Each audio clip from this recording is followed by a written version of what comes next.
All right, here we are. Thanks for waiting, guys. We appreciate it. We got caught up doing some stuff. Yeah. The thing with us basically having Fridays to play games is that sometimes we push it whenever we try and go live. So we literally just finished a game Yep, it's that I still think, set up. yeah, that I think was a good one. So Very good you one. guys should look forward to that. We'll, Yeah, you'll have to look forward to it. It'll be coming out once we have so much stuff to edit.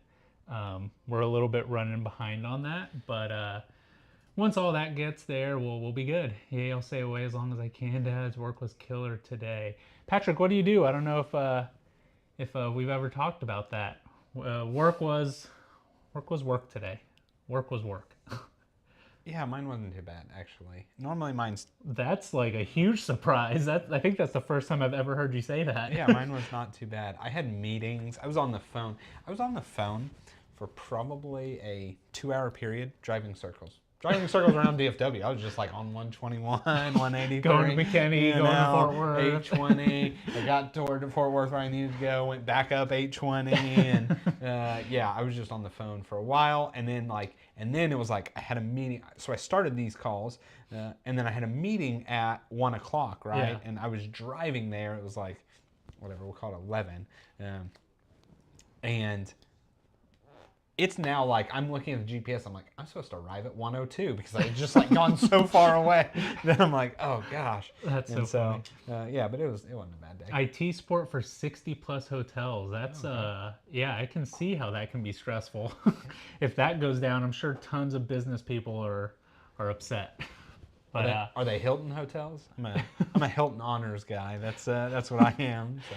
Ken, thanks for joining us. What specials shall we have tonight? Well, we're going to be talking about all the games that we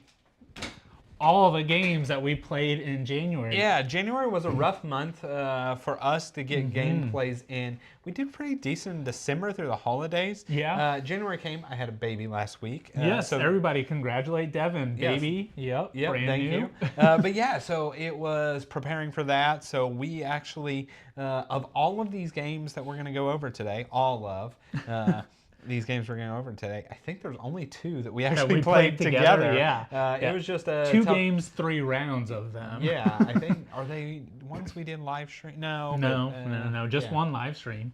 Yeah, I guess we only had one game live stream because we did solos. So. Yep, yeah, we did 2 solos, we did one together, and then our December in review. Yeah. And that was it. This was a fast month. I can't believe it. I will say, the games that I did get to the table, although I didn't play a ton of games, different games, I played a ton of the same game. So that was really good. I didn't branch out very far, but I played a lot of the same. So Then you can definitely appreciate that. Yeah, I mean, I was getting ready for a baby, so I played very little games. Paul like carried. I did carry it this month time for sure. For sure. But yeah, let's just kind of get over to it, right? So, let's see. First, hey Shelby, thanks for joining us. And sorry, I know the chat is pretty delayed here. Yeah, we forgot to change the we forgot the thing, do a setting there. But that's okay. So. All right, getting over to it. The game we did we played together, live stream and play together. A Feast for Odin. Feast for Odin, that's right. And actually, yeah, it's Feast for Odin. When was the last time we played that game? Not BGA, not. I could tell you if you gave me half a second. You gotta fill time. Yeah, so A Feast for Odin was a game that it's in Devin and I's top 3 for sure. Probably Devin's number 1 game or number 2. 1 or 2. It's probably my number 3 game. There was a time period where Devin would come over to my house every Sunday after a bike ride, or I would come over here to Devin's house, and we would literally just 2.5 hours, 3 hours of A Feast for Odin. So that game has tons of like nostalgia for me. It's just a ton of fun, and then it's just so deep. But it just makes sense. It's a game that I absolutely love. Yeah, so I looked real quick. It was through 2019. Okay. We played into the beginning of 2020, but 2019 is where we played the 2020, most, for sure. Lockdown, kind of knocked that out. Yeah, if you don't know what A Feast for Odin is, where you've been, it is the best. It's very good. Yeah, yes. just a massive worker placement game with so much choice and so much. It's very sandboxy. Mm-hmm. I find I typically like You games do. that are very You do. sandboxy, where how you score and what you score is really up to you. Mm-hmm. And I guess not necessarily how you score, but anyway, getting your combos, you build your own and that kind of stuff. I'd put it in the veins of things like Terraforming Mars, Yeah, I would agree. The Route You Go, Wayfarers. Those are the type of games I like. I just love Feast for Odin. I can't remember. We played this right at the beginning of the month. It was right at the beginning. I yeah. won. You won by a lot. I won by a lot.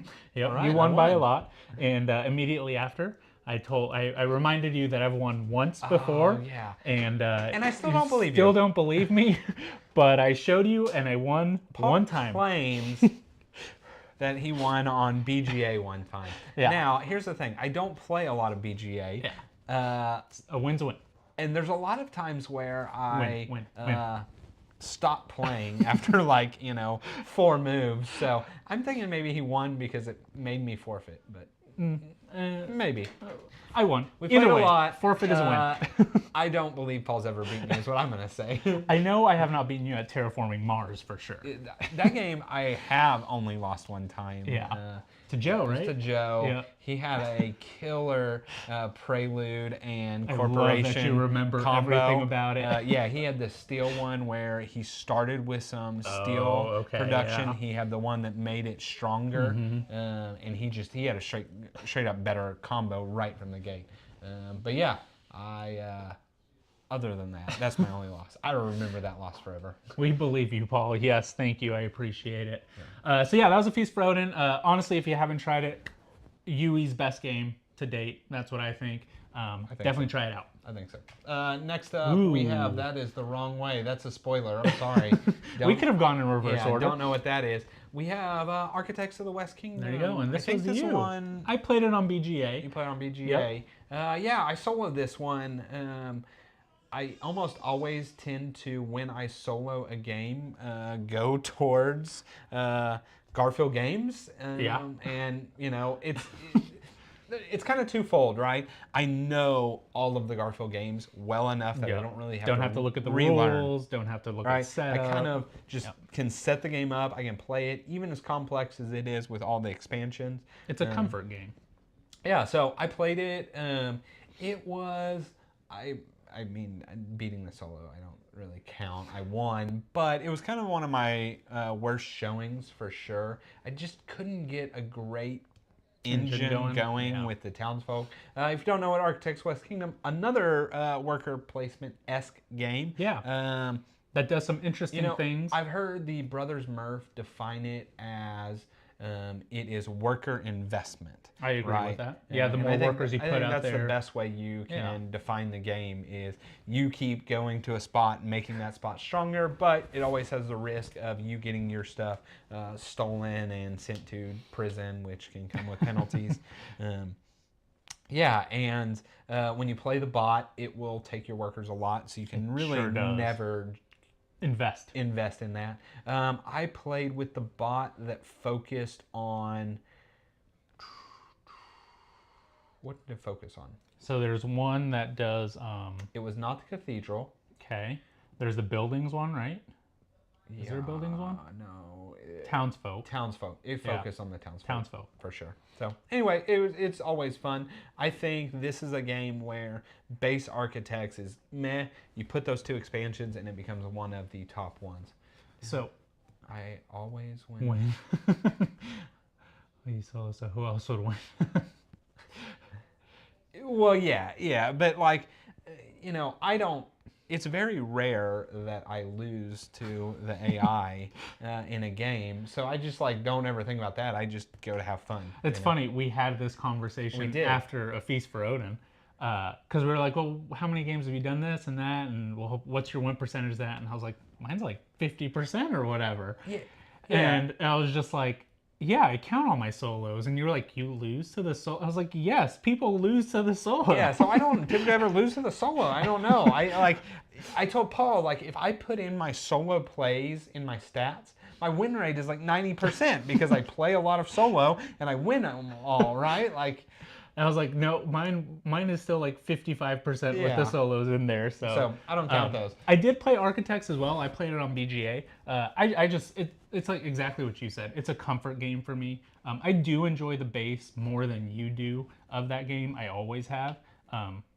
It's probably their least complex game, at least of the West trilogy, and since then for the South as well.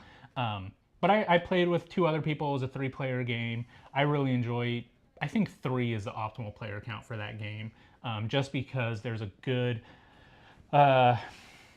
There's a lot of taking your workers, and there's a lot of having to go to the prison. With 2 people, you really don't have to go to the prison, right? Very much.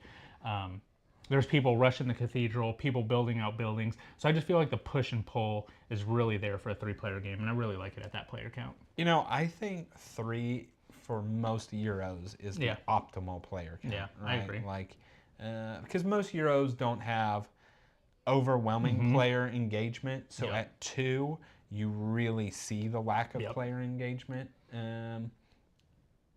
But at 3, it's typically there's just enough of that interaction to show. So, so anyway, Hey, look at that! It worked. I worked on that all last night. what happened? Stream Elements. It's the chat bot. Oh, nice. That's Look at what that. Stream Elements is. Yeah, look at that! It works. Look at you. Okay. I was hoping. I wasn't gonna say anything. I was hoping it would pop up. Nice. And there it goes. So next up, Barcelona, another one that I solo. You didn't play, right? I did not. Yeah, I played Barcelona. You've got this one on your shelf somewhere. Yeah, I think it's in right here. Yep, there it is.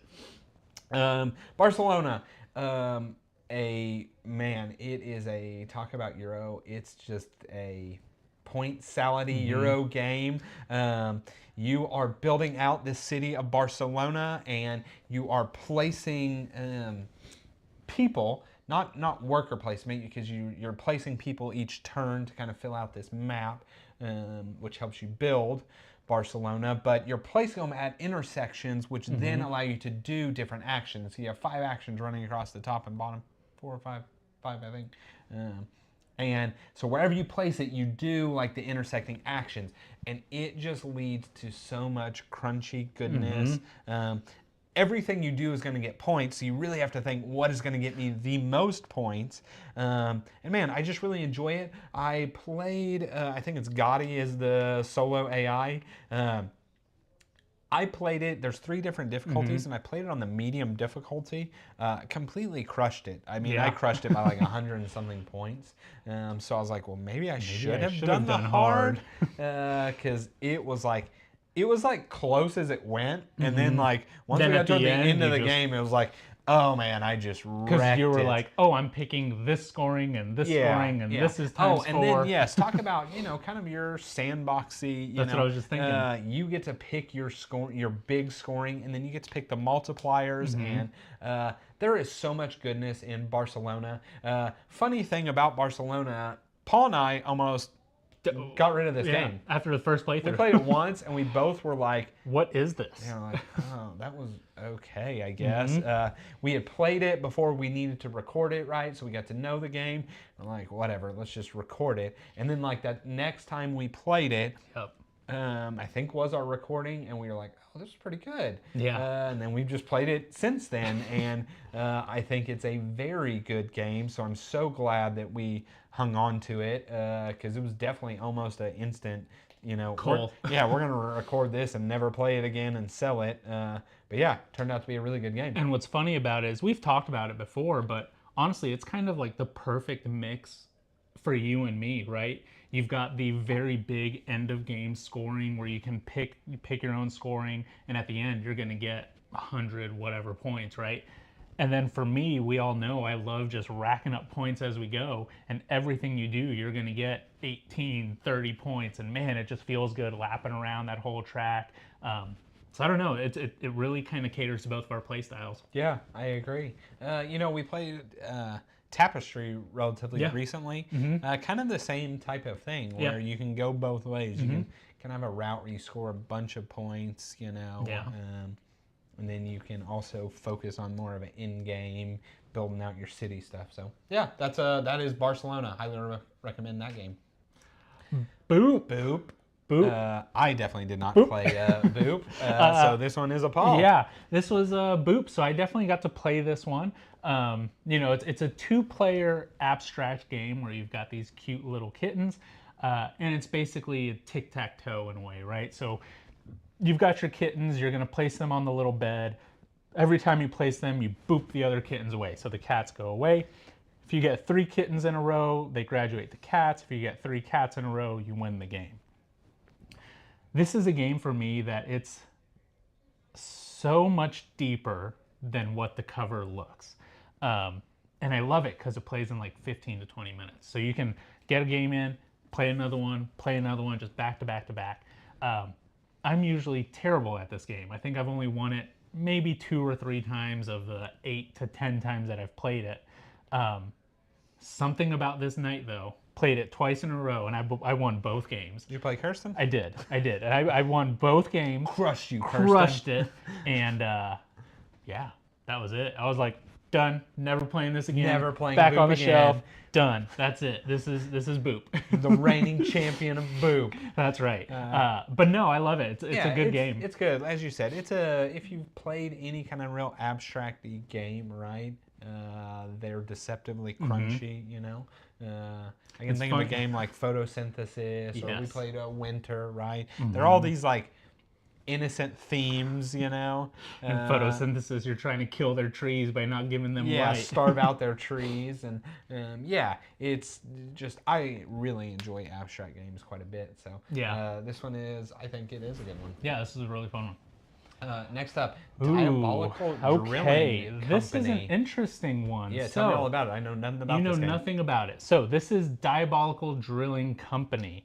And this game was actually sent to me by Craig. He has Abandoned Lighthouse Gaming, his publishing group. And It is called Abandoned Lighthouse? Abandoned Lighthouse, I thought yes. you were saying that like he has No. abandoned Lighthouse Gaming. It's called Abandoned Lighthouse. Okay. And so he reached out to me and said, "Hey, I'm getting this game. It's going to publishing. I follow your stuff. I really like your stuff. Would you mind if I sent you a copy and just try it out and see what you think about it?" So I was like, "Yeah, for sure." It's mainly a solo game. That's what it was designed for. It does have a versus mode, and then it has a co-op mode as well. So for the solo mode, it's basically contract fulfillment. So you have, the theme is you are a scavenger, and you're trying to fulfill contracts for the universe's most diabolical people, right? So you go to different planets out in the solar system. You have to plan to make sure you have enough fuel to make it to all the planets and make it back to your base. You have to make sure that you're carrying drills with you so that when you get to those planets, you can drill down the crust of the planets to gather those resources to bring back. So it's really just like a resource management, contract fulfillment, traveling game where you're just trying to fill them out. And it was a ton of fun. It was very, very puzzly. You've got it all set up, and you've only got a certain amount of fuel. So you have to make it out, you have to make it back. You can only carry 3 drills at a time. If you run out of drills, you have to come back. There might be some people out in space that can help you, that can sell you gas, but it might cost more money. They might be able to sharpen your drills, but it's going to cost you more money. And then when you come back to the mothership, you're there, you can do what's called a warp and go into a different solar system, and then you reshuffle all the planets that are out there, and now you've got a new solar system. That might be a little bit easier to traverse to get those resources and stuff like that. So it was a really, really fun solo. I played the versus mode as well, and the rules at the time were extremely chaotic. There was no turns. It was just going here, here, here. Whoever fulfills these contracts first is the winner. Too chaotic for me. I told him that. He actually changed some of the rules. I haven't gotten a chance to play that one yet. But anyway, the game got picked up. It is being published. It's not going to Kickstarter or anything like that, but it is being picked up. If you want to know anything else about it, check out our Instagram. I've posted on there, and then go to Abandoned Lighthouse Games. Okay. Yeah. I don't know I brought it for you. I don't have much to add to that. Your description of it, I can't quite picture. Sort of reminded me of wherever it is I'm pointing, but Explorers of the North Sea. Semi. Is Yeah. about what your description made me think of, but other than that, I couldn't relate much to it. So Let's diabolical that is drilling it. go. We played Dice Throne. We actually played Samurai. Two of them. Samurai versus Ninja. Samurai versus Ninja. Who else did we play? And then we played Gunslinger Tree Ant. Did we do that? No. No. No. We were going talking to do about that. doing that. That's who we played when we did Dice Throne Adventures. Yep, you're right. We did. You're right. Samurai versus Ninja. That's right. We had Complete- discussed doing it. A complete and utter wrecking of a match. Now, there were some mistakes in the video that some people pointed out. Okay. So actually on that one, Ninja, it was on the ninjutsu. I believe you added 2 damage, and what was the other thing that you could have done? Added 2 damage, make it undefendable, or given delayed poison. You picked one of those 3. Or it was whatever the dice roll. It was one of those 3. You were doing 2 of them or something like that. So made it a little bit more overpowered. I don't think it honestly made a difference in the game by how much you beat me, but there was a couple mistakes in that one. No, Not too bad. I honestly don't know. That was the first and only time I played Ninja, so I don't even know. For I don't sure. even know what that move is. But yeah, that was just a quick match. So It was fun. I enjoyed it. I didn't think it was that much fun because there was no real like back and forth of it. You know, it was just kind of one way. One way. So Beating. I think we need to play those people again for sure. But yeah, that was I think the only time we got to play this month.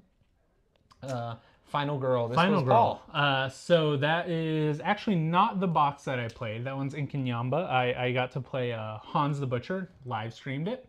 And that one, you guys all saw. I came out with a win. That was awesome. I don't know. I think I like the game. I think I got it. I think I'm into it. I think I like it. I don't think I like this in Kinyamba box, but I really do enjoy Hans. So time to invest in the 40 different boxes that they got? Not sure about that. Not 100% sure about that. I think I'll stick with Hans right now. It's not a game that I'm going to get out constantly all the time, right? But I think every now and then I will go for Hans and just go for that. I think the difficulty level on it is fine. And then you've got such high highs and such low lows, but it's still manageable. So I don't know. You watched the playthrough. You said you didn't really know much about it. What did you what did you think of it? I thought it was a game I probably would never play. Yeah. That was the way I left it. And so that was 100% my thought, right? Like you have to decide before you do the dice rolls, which I know you don't enjoy that, right? You don't want to decide on something and then have to get the randomness afterwards. And the entire game is just predicated on what you're rolling. If you're not rolling that well, then you're not going to do well. Yeah, so I'm not gonna. That's not for you. I don't even want the feel good moments. Yeah. Because, with the bad moments. Yeah, because it's mixed with the feel bad, right? Yeah. Like I don't want it to be like I have 3 successes. Yeah. Like this is great, you know. And then lose the next turn. Yeah, like I just don't. I don't know. It's not for me. Yeah. I can tell you right now. It's especially watching Paul's playthrough. It is a game that I am almost certainly never going to play. No, I just for sure. Would not enjoy. My first playthrough. Paul can keep playing it. And I will. Anytime we have to do some solo streams, I will continue to get that. You guys aren't going to peer pressure me in this one for sure. I would not enjoy it. We're going to get to a game later that I definitely did not enjoy. I think that it would fall kind of around those same ways. So, but yeah, Final Girl, I enjoyed it. I'll keep on buying it. I did not back the new series. I probably won't go out of my way to get very many more boxes. If there's another one out there that the other one that kind of looked okay was I don't even know the name of it. It's the Nightmare on Elm Street one, Maple Street or whatever. That one looks okay. But I'm not going to go all out and invest in it. I think one is fine. Is it? I assume they're not licensed to have it. No. So instead of Nightmare on Elm Street, it's Nightmare on Maple Street. Yeah. They're not licensed for whatever. Like Hans the Butcher, I believe that's the Jason character because it's Camp Happy Trails and theirs is Camp something also. So yeah, they're not licensed. Okay. But yeah. That is Final Girl. Let's see, Patrick, you just got the last set of Dice Stone Heroes, Marvel 4-pack, Captain America. So you have them all waiting for X-Men. Awesome. So Captain Marvel, Black Panther, who else is in that one? I don't know. So that's what they were broke up. So there was a 4-box, and it was it's a 4-1. So it was Black Panther and oh man, let's see, Marvel, Panther, Loki and something. No, Loki was in the 4-box. I don't know. Yeah, I don't put it in there. Anyway, those are two fun ones. Captain Marvel is just a heavy hitter, Just a heavy hitter, right? Yeah. Fun to put her against Thor. Panther, I really like. Black Panther is, I think, Paul's favorite. That's my favorite one. Yeah, I really like it. Cool. But yeah. All right, next Forever up, Home. we have Forever Home. Game, Paul. Yeah, so Forever Home was a game that we got sometime last year. We played it a handful of times, and then it just kind of sat on my shelf. And the other day, I'm just kind of hanging out in my room and looking around, and the game just kind of stuck out to me like, hey, play me. So I reached over, I grabbed it, and actually pulled up a Rado Runs Through. And, I don't really care for him, but he was the only one that had the solo play of it. So I watched it. Super simple. I was like, I can knock this out. So set it up and played it, and honestly, very, very much enjoyed it. Yeah. If you don't know about Forever Home, you've got a bunch of little tiles that represent your dogs. You have a bunch of little cards that represent you training those dogs that are in certain patterns. So you have to put the dogs in certain patterns. Once they're in those patterns, you send them away to their forever home, whether that's a suburb, city, whatever. But those give you extra points at the end of the game. That's how you score the points. So you play everything the same, right? You draft either a dog, a card, or you get to move one of your tiles.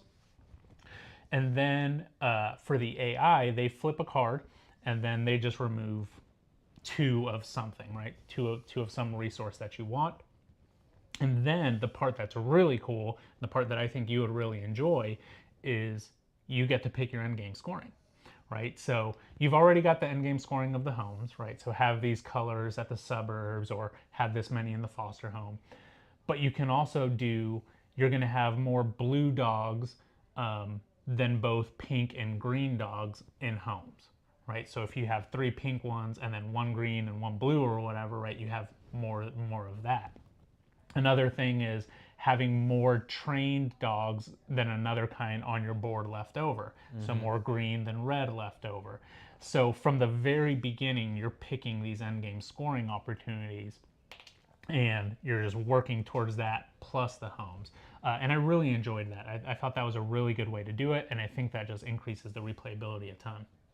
So. Yeah, I may actually try that, because honestly, we played Forever Home, and I took away from it, it was a game I would never play again, right? But I thought it about was a sandboxy feel, right? Like, this obviously is not on the same level of your Barcelonas and your Wayfarers and all that, but you are getting to choose what you want at the end, which is similar to that. Yeah, so I may try that, because, I don't know, to me, it was, for the simple premise, right? Mm-hmm. I would much rather do drafting of a Cascadia, a Verdant, those kind. This one just didn't really strike for me, but something like that would be maybe worth trying for sure. Yeah, and again, I know you like your longer solo games, but this one, 20 minutes, 25 minutes, and that was it. Get to put it out again and then have a completely new game. So yeah, I really enjoyed it. It was really surprising. Patrick and Ken caught up with us on, so the 4 was Thor, Loki, Miles Morales, Scarlet Witch. So, and the 2, Black Widow, Doctor Strange, Marvel, and Panther. That sounds right. They did a good job of breaking those up, right? Like I would buy a box just for Black Widow, right? And so you get Doctor Strange with it, right? I would buy the box for Thor, Scarlet Witch. For sure. Right? That's the one that they're like... I would do that, right? And then the other one, actually, Captain Marvel, Black Panther. I think those. That's what I was gonna say. I think that's a pretty decent combo of both of them for sure. So, but that was Forever Home. Next up, we had Hadrian's Wall. Of course. So we both played this. I played it. Did you play it?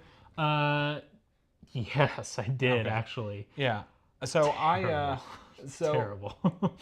again, I play Hadrian's Wall. I've been playing through all of the solo campaigns. I'm on 10, or I just finished 10 of 16. So 6 more times, I'll never play Hadrian's Wall again. And that's not to say it's bad. It means I've just played a ton, the 16 campaign games plus, I'm going to say roughly 10, 15 others. Hadrian's Wall, the beefy, The Euro rolling right. Euro-y, rolling right, you're doing a lot. We've talked about this before, so I'm not going to go all the way through it. But hey, it's very good. This Fort 10 was by far the quickest, easiest one I've done. Really? Most of them I take roughly 2 hours to play. I think I got it done in about 45 minutes. Wow. It was just very basic. I can't even remember what the goals were, but it was like score more than 60 points because you were really hindered. Yeah. Oh, you could not build on the fort or the sippy until round 3. Interesting. Right? So that's your big way of mitigating attacks. So you have to definitely use like all the diplomats and try to get the baths ready and all that. Yeah, and actually, really, I just got lucky with being able to have a bunch of the black fighter workers. So I was able to have 2 covered for the first round, right? And then it's a 2 out of 3 chance of blocking. Yeah. I got it. Second round, got the third one and was able to stop. But it was an interesting way because normally I don't build the granary until about the 3rd round. The granary is what actually lets you extend and build further. Okay. Right. Yeah. So I built on the very start of the second round so I could continue putting black workers out. It was just a different way of playing, but because I blocked those first couple of attacks, that was really the big threat of the thing. And then coming back from that, and I steamrolled the game. I think I scored like 80 or so. You said you played this one too. I honestly wanted to forget that I played this one. I played it. So I finally decided I'm committing. I'm starting the campaign. Yeah. Let me just play it. Because funny enough, we talked about this one too. I've got 20 plus plays of this game without starting the campaign. Which is crazy to me. Yeah, which here you're saying whatever more games and I'm done playing. Yeah, right? I'll never play it again. But I really enjoy it. Man, I did my absolute worst. I said, I'm starting the campaign. I scored a 49. That's pretty bad. It was so bad. And I was like, nope, not starting the campaign. We're restarting the campaign. We're going to start it tomorrow. Yeah. I played it the next day. I got a 49 again. And I was like, okay, I'm done. We're done. I need a break. Let me take a couple days. Took a couple days, came back. You have to score a 70 to beat Fort 1. 69.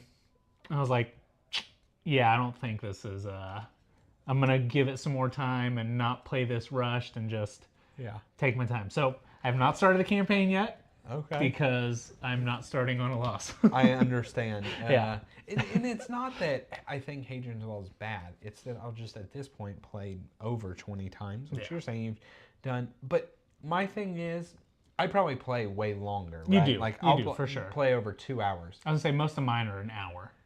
So with that said, I can play Architects. I can play Wayfarers. I can play all those games in the same amount of time, and I just think they're better solos. Yeah. And so that's where it's like, once I get done with this campaign, I'm just... It's a time investment. Yeah, I am done with it. Yep. But yeah, that was Hadrian's Wall. I think as long as I keep playing these two, they're probably going to keep falling. Going right back to each other. H the same and thing I. last one. Yeah. Imperial Settlers Rolling Right, another rolling right that I did. I've said it before. I'll say it again. This is not a great rolling right by any means. But the solo is actually pretty good. So like the normal rolling right is these base maps that you have to use. Yep. They're just not good. But the solo, it has 48 separate sheets, all with different buildings. And so, I don't know, I'm in 12, 13 in or whatnot. This one would take you probably 15 minutes to play. I played in about an hour. and I just really grind it out. And like for me, it is just trying to maximize and get the very best score, right? It's a beat your own score, like so I could care less about comparing the scores because Yeah. they're all very different. So like it's not one you can compare. Yeah. But I just do try and maximize and be as Just try to efficient get at the points best as that you possible. There is decisions to make as far as what buildings you build, and I think the solo. I think it is worth buying this for the solo, Nice. but I would never recommend buying this to ever play with With people. other people. Yep. Lands of Gowser. Lands of Gowser. Going to one that Paul will probably always be playing. Yeah. So Lands of Gowser, I'm actually, just continuing through the campaign. I've talked about this one plenty. Just love the story, love the, zoning out and doing that instead of watching TV kind of thing, right? Nothing interesting has really happened. Just still following Bamir through there. He's going up to the mountains and, trying to find his family or whatever and getting lost in the woods, and that's it. It's What Lands are of Gowser. you're a frog? No, I'm a polecat, You're a polecat. which super funny polecat because this is completely unrelated. For bedtime, Lola likes a series of book called Grumpy Monkey. Okay. And it's got Jim Pansy as the main character. So Jim. Like it. Yeah. So anyway, there's a Halloween one that we were reading recently, and one of the things that scares Jim is the stinky polecat.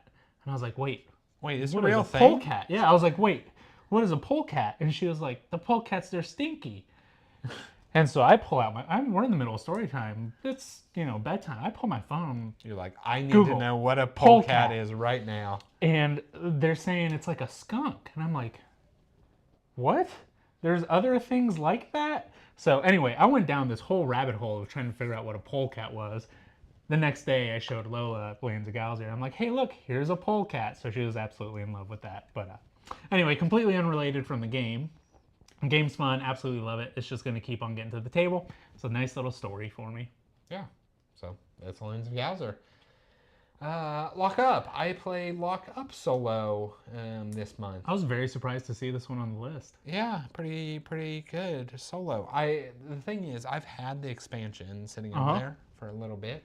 Wanted to play it. I still want to play it. I was like, I need to refresh I need to on play Lock Up. Lock Up first.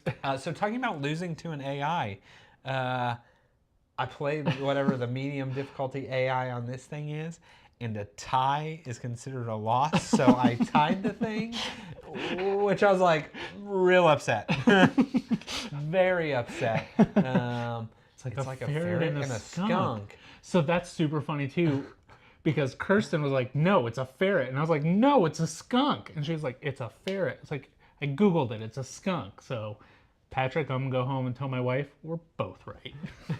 But yeah, so Lock Up is this little area control game. That's really what it is. And you are prisoners in this little prison cell, and you're not trying to break out. You're just trying to be Be the toughest gang. Yeah. Is what you are. And it's in the world of role players. So you have, what are they? They're bugbears and gnolls and I can't even think of what I rest. play cartographers so much, Yeah, I should know this. I should. You know what? I'm gonna have to look because I'm committed now. I say I play cartographers so much, I haven't talked about it on the stream in a long time. No, gnolls, kobolds, bugbears, goblins, and insectoids.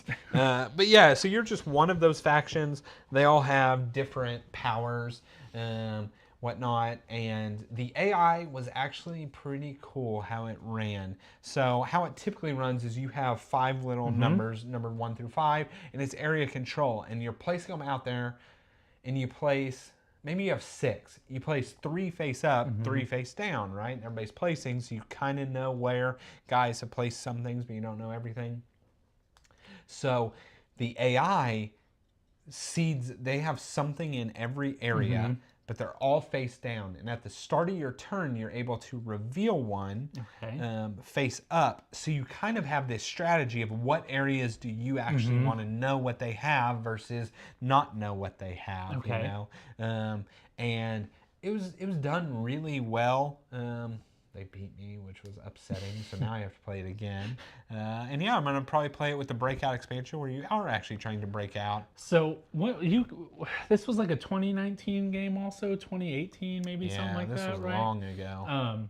But we played it a handful of times with Kirsten and Lacey, and I remember really liking it. I Yeah. think it was a game that was really fun, it was really enjoyable, and set in that world that there's so many other games.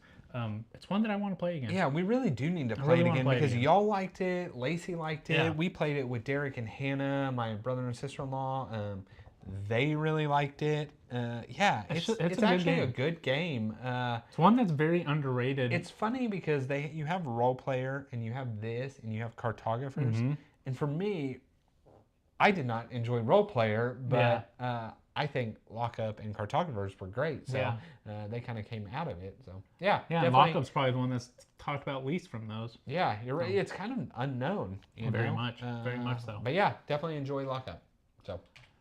Marvel Champions, another one that I soloed. Actually soloed this one in the hospital after little Luke was born. Yeah, we were sitting there, and if you've ever had a baby, you know that you have a couch like this big, and I sat in the middle of it, and I put my heroes on the left side and my villains on the right side, and I had to, that was actually the worst way to do it. I should have laid the thing out in bed form because I had to keep bouncing back and forth. But I played. Oh, you know what? Another one I lost. Ooh. I played Loki. He is known to be one of the tougher. Him, Nebula, Ronan. They're the toughest of the villains. Okay. So when I randomed, that's just kind of the way I've been doing it. I random. I got Loki. I was like, here we go. Losing this one. So I actually, I played it true solo with Colossus. Just got completely. You whooped. usually double hand, right? No, I usually play true solo. Oh, okay. But because it was Loki, and Colossus the deck was not set up to beat it. I knew I could deal that out many times, and I was never gonna beat the thing. I then did it two-handed with Colossus, and the other one I had with me was Adam Warlock. Still lost, but it was closer. It was much. Do you closer. random the heroes as well? Yeah. Normally? Yeah. Okay. So the only thing I don't random is the aspects that the heroes are. Okay. The randomizer does that, but I actually just keep all mine with their pre-constructed decks. I do enjoy the deck building aspect, but it is easier for quick play to just have a deck ready where I can just grab a hero and go. Yeah. So Zach, Marvel Champions, a game I like, but I'm glad I don't own. Are you glad you don't own it because there is so much and you would have spent so much money at this point, or you're just not played enough? Because for me, this is the game I had decided I would go all in. And I'm not gonna say it's not all that much, but What is it, $20 a pack maybe? a pack they start out 15. You know, they're at 17 a pack. They come out. They don't quite they don't quite come out once a month, but I don't know the exact rate. You might get 6 a year. Okay. And then one big box that I think is roughly 40. So, as I said, I'm spending roughly 100 or so a year on it. With so much variability and how much games are nowadays, that's really not too bad, right? If that's what you're budgeting towards anyway, I'm gonna buy games anyway. Yeah. It's really not that bad. Now, that is also because I bought it since it's come out, right? Mm-hmm. To invest in Marvel Champions now, it becomes a hefty sum, right? I haven't done the math on it, but if I had to guess, it's probably $700-800 to go all in on it from the beginning. Board game addiction is too strong for this game. Yeah, but yeah, it's just, Zach, I'm not a completionist. I have to own it all type of person. I can very much pass on games. But this was the one that I just committed to. I decided I'm going to do. I had played in the past Arkham Horror, the living card game. I played through the first series and was like, you know what? I don't need all of this, That thing, and I think Marvel Champions it's a perfect game for you. You love deck builders, and it's Marvel. You're just a Marvel fanboy to the extreme, right? Like Exactly. that's anything Marvel, you are going in no matter what it is, right? That's what drove us to Dice Throne. Yeah, Dice Throne is it's bad on its own, but Marvel Champions is just that's a dome Yeah. beast. But Yeah. yeah, it's And I Marvel and think it's it's deck just a builders. good game, right? But yeah, that's Marvel Champions. I'll play it one day. So Sleeping Gods, and we actually played two Ooh, different versions of yes. Sleeping Gods. So before I say anything, I want to let Paul talk about Sleeping Hey, Gods yeah. here. So Sleeping Gods. So we got this game. It's both of them, right? So you have Sleeping Gods, Distant Skies, Sleeping Gods, Primeval Peril. If you don't know anything about this game, it's a choose your own adventure, exploring, um, resource management kind of game. It's a narrative driven game, is really what it comes down to. It's kind of a re-implementation of the original Sleeping Gods. This one makes it more streamlined, makes a couple things easier. Anyway, Distant Skies was probably one of my most anticipated games of last year. You guys know me, I love narrative driven games. I like exploring, I like just kind of going out there. I absolutely love this game. I 100% love this game. Um, I honestly think that it surpassed Lands of Gouser for my number one of 2023. If we would have got this game, if I would have played this game in December, number one game hands down. Um, I love it. Right, so I'm playing through the campaign right now with my wife. We've played probably a total of 12 hours of this game. So it's been set up on our table. I just cover it and play another game. Um, but I don't know, just you have five characters, and at the beginning you have them and they're just weak, right? They don't have any abilities, and you're exploring, and then a combat comes out, and you just feel like there's no way I can beat this thing. As you progress through the story, you start gaining abilities, you start tucking them, they become stronger, they become smarter, they become more knowledgeable, whatever it is. That the game starts feeling easier and easier as you go, but still challenging enough to not steamroll through the game. I love there's keywords and quests that you get. So you get these quest cards, and then it tells you a little story, and then you look at the map and you try to figure out, oh, well, maybe over here by this lake. This is north of the city, right? It could be over here. So then you spend your time, which is your resource, to make it over there. Then you do your quest, and I don't know. The story is very well written. It's a Red Raven game, right? They've got amazing narratives. Um, and then the actual gameplay, right? This is what Lands of Gouser doesn't have. The actual gameplay is still there. It's not hard, um, but it's engaging and it fits in with the story. I don't know. I absolutely love it. Yeah. So I'm gonna say good. I understand why you and a lot of people love this. Patrick, I hope you really enjoy this game. And I'm glad my stream helped you decide to get it. I did not enjoy this game. I I could tell. did not enjoy this game in the slightest. I could tell. To me, it did not feel like I was playing a game at all. Mm-hmm. That's right. It was. You're right. It's a choose your own adventure. I could have cared less what happened. Yep. I didn't. The story was way too much for me. Right. I did not want to be reading all of that every single. I mean, you've said it with turn Legacy and of You, your second campaign. You skipped the whole story. Yeah. Yeah. Right. I really was wanting it to be more like a now or never story wise, where it's just very brief excerpts. I played that whole thing, and my takeaway is what I couldn't remember anything that happened. impactful that happened. Right.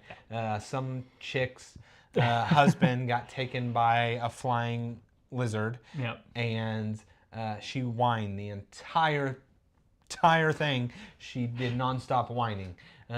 So just for me, it was like decisions were unimpactful, right? Like when it came to the game side of things, right? I just was like, well, this is the decision I'm going to make, and okay, I pass or I fail, and whatever, Yeah.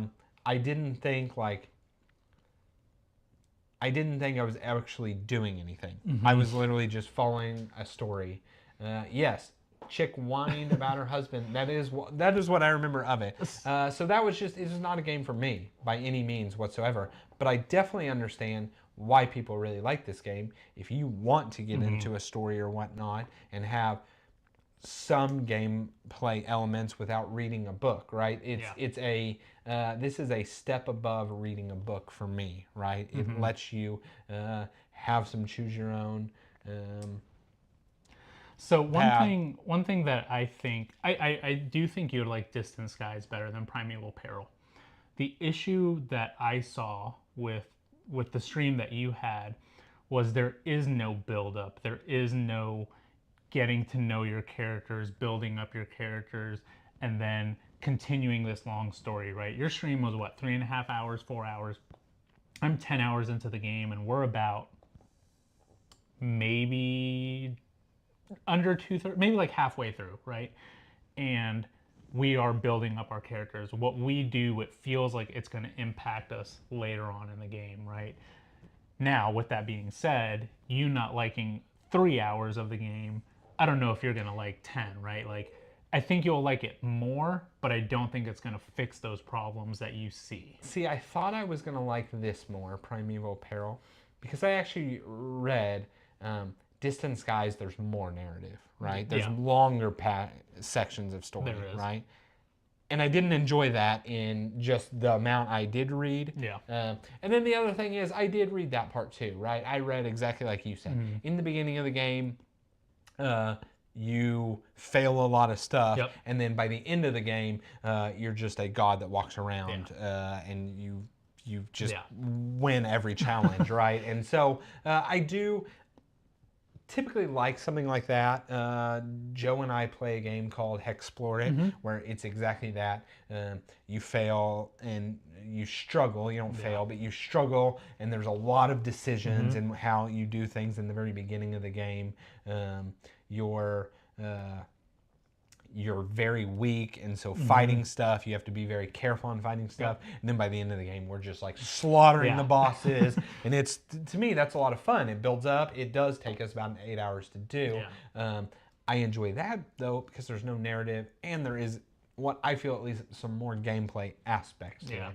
But I might like getting to that point in Sleeping Gods where I become super overpowered, but I do not want to read the story. I can tell you for sure I would be going to the bold parts about Strength 5 hours in, you know, and that's what I'd be doing, and I could care less like what's getting me there. So I just don't think I'm going to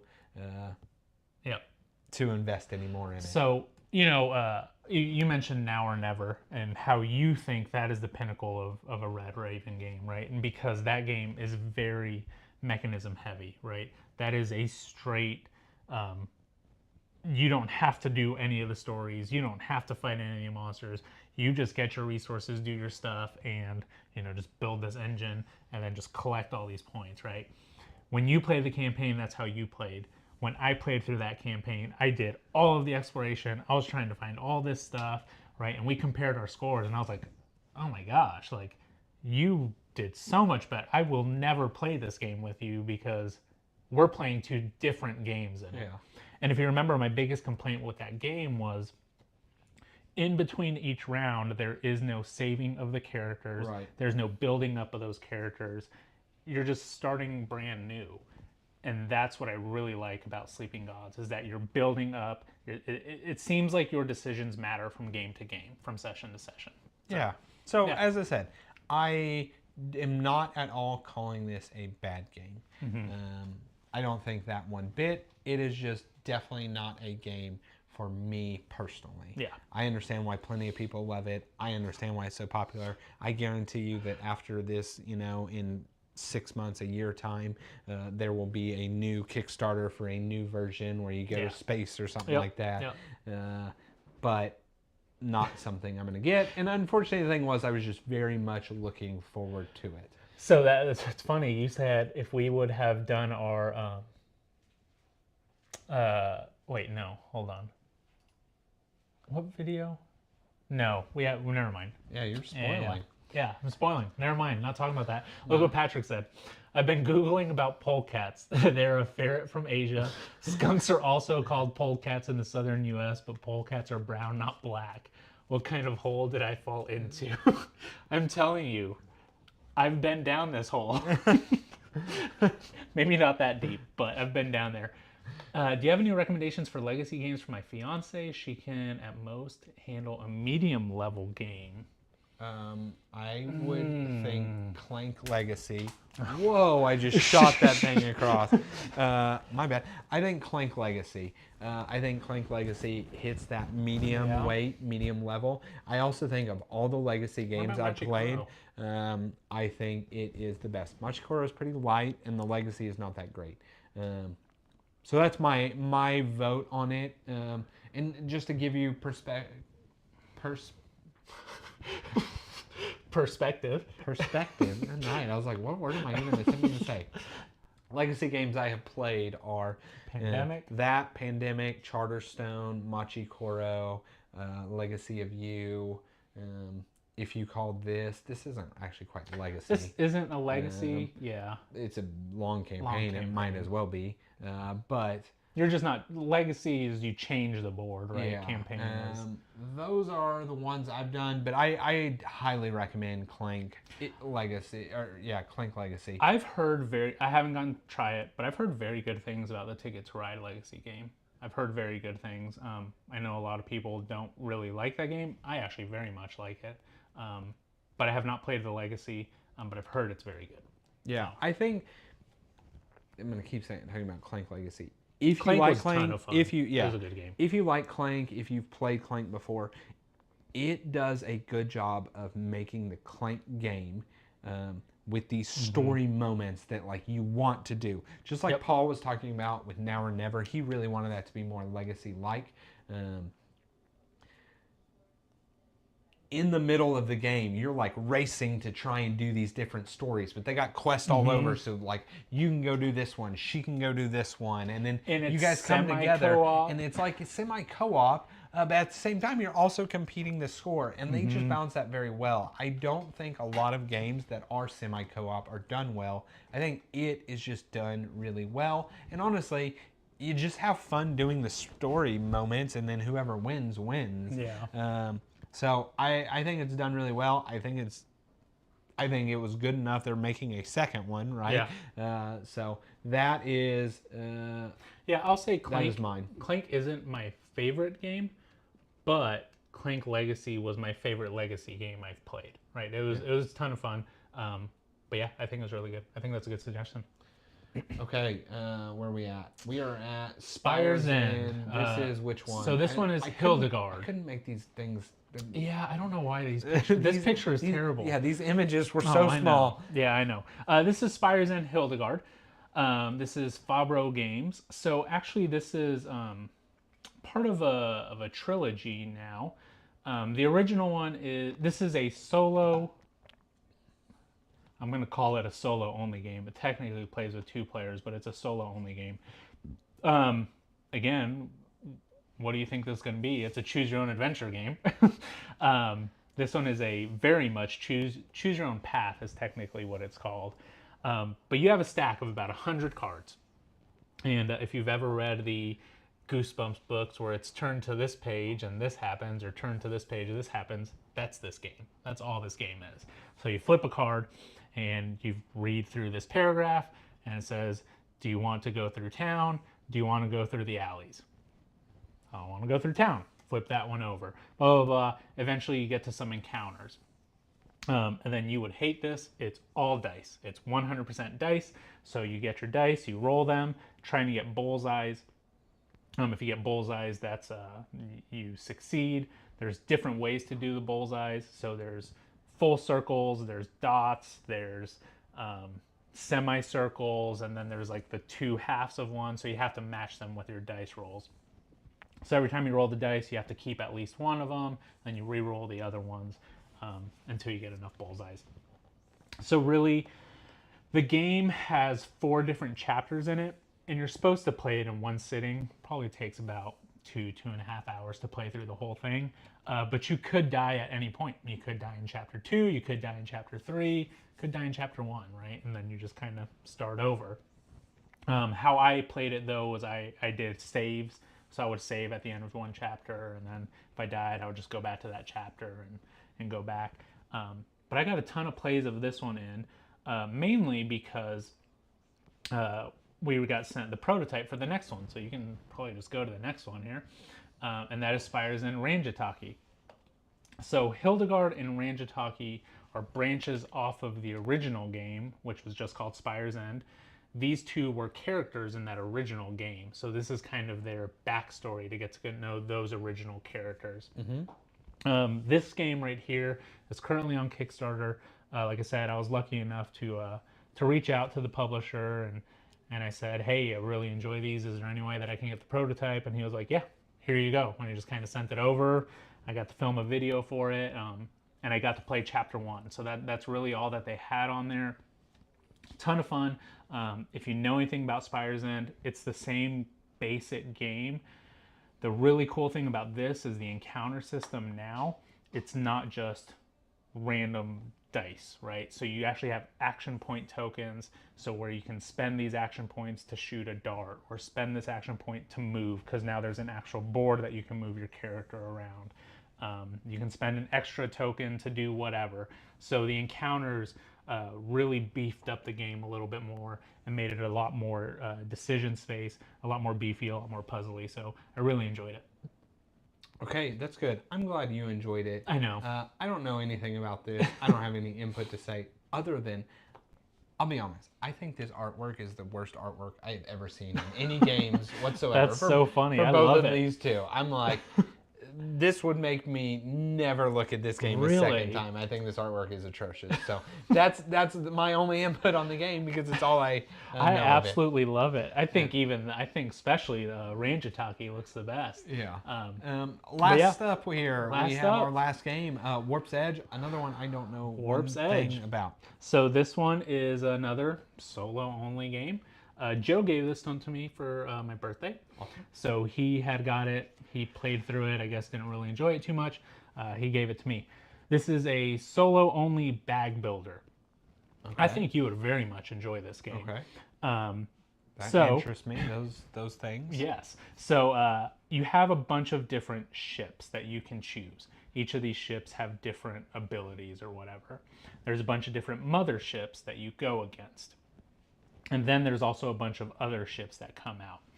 So what happens is, Ken thinks, all right, well, maybe I'm wrong there. But so anyway, for example, the easiest ship, right?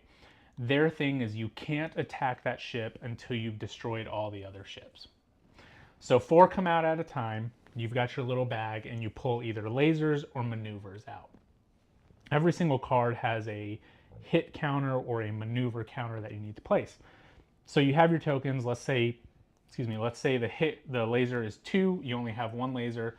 You can place it on there and stun it. It won't attack you that round. Mm-hmm. Or if you have a maneuver, you can place that on there and still stun it. But you can put either one on there to stun it. At the end of the round, anybody that you haven't killed or stunned will then attack you. You'll lose some shields and some health. Let's say you destroy whatever ship that is, there's going to be a little reward on there. So let's say I destroy that first one, I get a new token, I get to put it in my bag, and then on the next round I get to draw them. Mm-hmm. Once your bag is empty, the round is over, and you start completely over. So every single ship that you destroyed, the small ones, they get back in the deck, you shuffle them up, and then you start again. Again, the easiest ship, the mothership, you can't attack it until you've destroyed all of the little ones.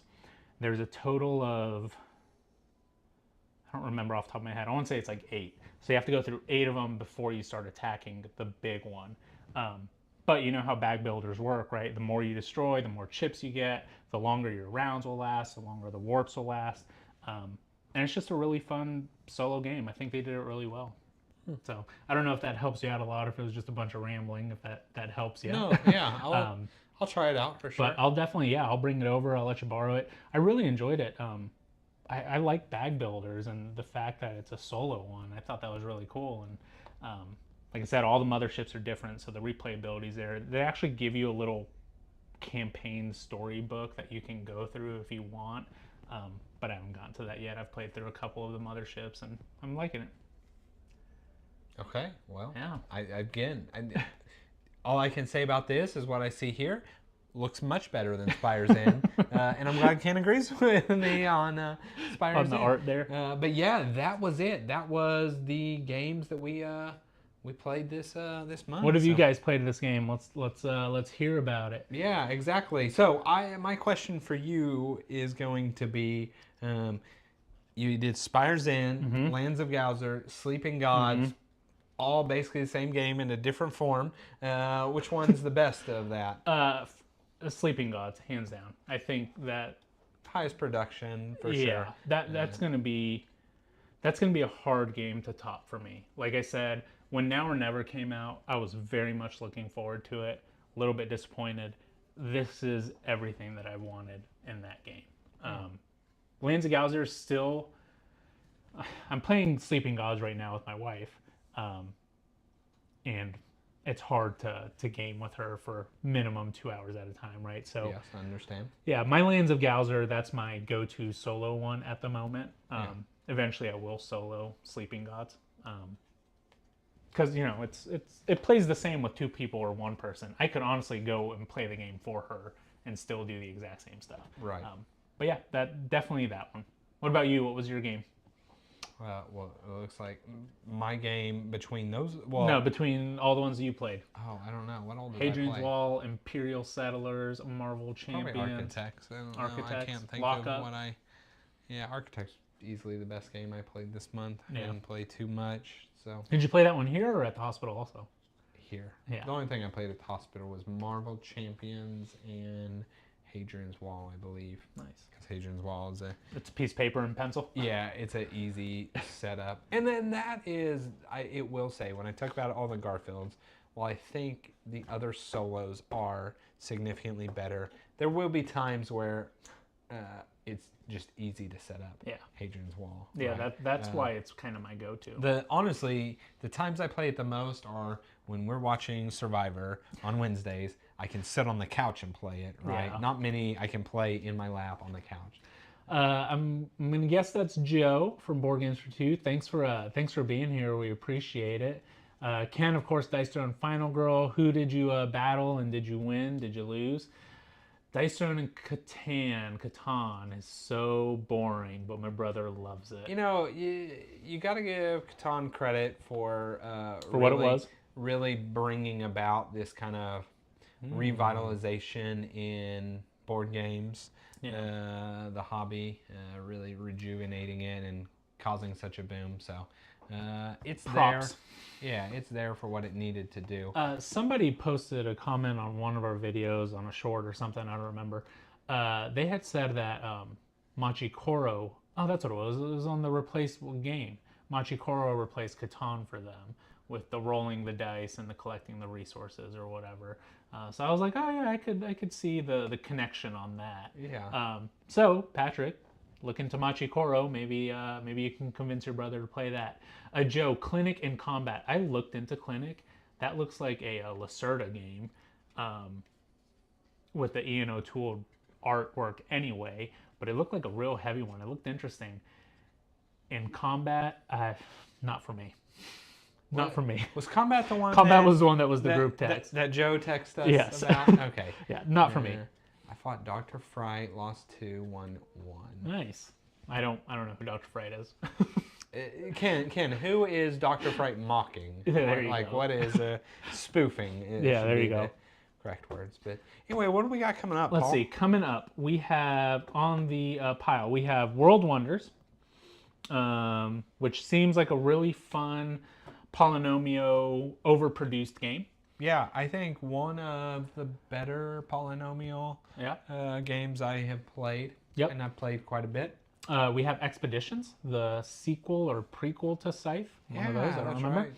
Right. Is it related at all? It's related to Scythe, yeah. Well, no, I meant like story-wise, or it's just... I think so. I thought it's just like in the Oh, same maybe not. realm of Scythe. Oh, I don't think it's like okay. I have no, narratively a there's no prequel or narrative sequel. in Scythe anymore. Right, that's the point. I don't So think. yeah, I guess not. Yeah, I don't think it's like Freddy Krueger. Krueger. Okay, so that's the one that I was looking into. Let's see, what else do we have? We have Most ooh. likely we will have our long edited Dice Throne Adventures Adventures video coming out. That should come out this month. We did not get Scholars out in January. We'll get that out this month as well. Ooh, we have our top 5 misses coming out. Yes. I need to get that edited this weekend, actually. Top 5 misses. Yeah, so. Top 5 misses, the games that people love that we don't. Yeah. And then actually one other game, I think I told you about it. We just got in Age of Comics. It's a medium weight worker placement game where you are a comic book maker, editor, something, publisher. It's probably a publisher. You try to hire out editors, try to hire out artists to make different comics and gain fame, and then you can make rip-offs of these comics for a little bit less fame. Honestly, it seems like a really interesting game. I'm excited to try that one. So, yeah. Let's see, what else? Dr. Fright is creepy with his peeking mechanic. Yeah, Joe, you backed all of them. Yeah, he backed all the season 3. So yeah, what do you guys want to see? Yeah, we're gonna be live streaming actually. We should have all 3 Fridays together live streaming. Nice, right? Nice.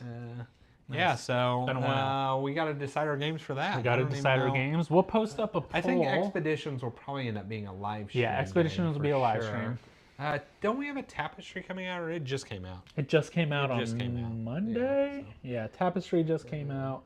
Yeah, that's it. And then yeah, we so got to figure out. Expeditions will be a we got to figure out stream. what kind of games we want to play. Maybe put Altiplano back on. Yeah, I want to put Altiplano back on there. And it will. Altiplano. What was the other one that we had on there? Altiplano, Feast for Odin. Oh, and Raiders of Scythia. We have the new Shipwrights. We do. Shipwrights would be a pretty good stream. Shipwrights of the North Sea Redux. Yeah. Patrick, DTA is my favorite. Been playing solo TTS a lot, waiting for the game. Did you actually order it? I know you said you were going to. So, well, I guess it says to deliver eventually. Yeah, they're always out of stock. You're right. You've gotten to solo the. I got to solo it. So I actually played it on a tabletop simulator back whenever it came out on Kickstarter. Yeah, because they're pretty good about they make the mods to put those all out. So yeah, I got to play it last night. Actually, got absolutely destroyed. But it's good, man. It reminds me a ton of Legacy of You. And I mean, if you remember whenever Rightfully he was so. talking about it, right? He was designing the games at the same time. I don't know how well it would play multiplayer, because it would remind me of like Hadrian's Wall multiplayer. That's what it would remind me of. So I don't know, maybe our live stream is you've got your copy over there, I've got my copy over here, going through it. Maybe. But no, it's a ton of fun. I really like it. And there's just so much strategy involved in it. Like, do you focus on the tracks? Do you focus on your buildings? Do you focus on trying to get those heroes to help you out with your long ships? I don't know. There's a lot going on, and it's really fun. I really like it. That's awesome. And then, the newest game, what is it? Inventors should be hitting Kickstarter. My guess would be March or April, just based off their typical. They've got an announcement stream coming up on Sunday. They're talking about the East. I know. Talking about the East. Let us. We should live stream our reaction. What did you say? It's the Byzantine Empire. Yeah. I sent Devin. We're trying to figure out where all this stuff is. Talking about what is it called? We were talking about the next Garfield series, their Compass series, and their next one apparently is set in the Byzantine Empire. So, talking about rabbit holes, that's what it was. I'm Googling all these maps, and red is the West Trilogy, the blue is the Byzantine, the green is the South Tigris. We're deep diving into Garfield games here. Yeah, and honestly, I literally know nothing about the Byzantine Empire. However, back when I was, I don't know, I have to guess 12 to 15 years old, I played so much Age of Empires 2 in the Byzantine. Was like the thing. That was the like faction I loved. I can't even remember what was their special guy. I want to say it was like a bow and arrow cavalry guy was like their main troop or That's whatnot. funny. But so when you said that, that was just it took nostalgia took me back. That I was like, I wonder if I can download a mod and play some Play that. Age of Empires 2. I played so many custom map scenarios. That's awesome. So that's what it instantly. I completely went off board games and started thinking about that time. Hey, Ken, you can't find Joe's channel. Look up Board Games for Two Azul Scoring. That's the way to find them. Yeah, that video has gotten so many views. Yeah. That's how you find it. That was your faction. Hey, were those the ones that had the like Musketeers as their main group? I don't know. Well, I know you don't know. I'm asking Joe. Man, that game was good. It was so good. Honestly, the Age of series was really good. I think 3 was still a pretty solid game. They had Age of Mythology. They were good. They were real-time strategy games that Joe would beat me a million times in, and it would be 1,000,000-0. I would not even pull out a single win. He's that much better than me at them. But That's awesome. yeah, So yeah, that's we've got that's it. I don't think quite we a got bit of much stuff more. coming up. So Yeah. that's the stuff coming up. Hopefully, we'll get to play more games this month. We'll be together more. So I'm 1 for 1 on the month. I'm 2 for 2 on the month. 2 for 2. 2 for 2. I've played 2 games this month, and it's the second. Oh! I thought I was like, Oh, no, spoiler. Paul won a game. I'm like 1 for 1. You're right. I did win a game. Ooh. Super slow, armored slow man at arms. I'm gonna have to look them up. I'm sure I'll instantly recognize them. I just can't remember what they were. But yeah, so that's it. So I guess until next month. Next week. No, we'll see yeah, y'all next next week. Yeah. So we'll see you next week with something. We're gonna put up a poll, and it will be. We're gonna let y'all pick something. One of these games. But yeah. this one's gonna be on the list. Altiplano. Altiplano will be there, and we would love to play it. Yeah. But yeah, vote for Altiplano. you guys make the choice. But this is what we really want to play. But all right, that's all we got.